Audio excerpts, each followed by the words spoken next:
maybe in your LinkedIn profile as well there will be multiple resume which is already uploaded in your LinkedIn profile, and you are just supposed to remove all the profiles from here, but you don't know where to do it, right? So this is video for you guys. So hello everyone, my name is Akash and you're watching Technology the Killer channel.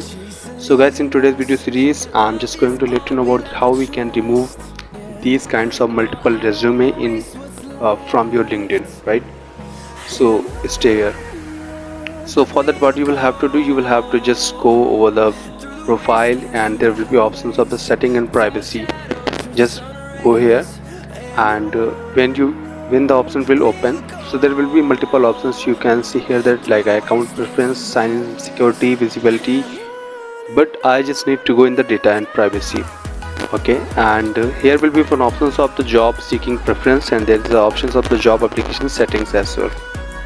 So click on that, and now there will be an options of the resume and applications data, so in which whatever the resume is already uploaded here, so you can remove from here. So you can remove one by one from by using these steps.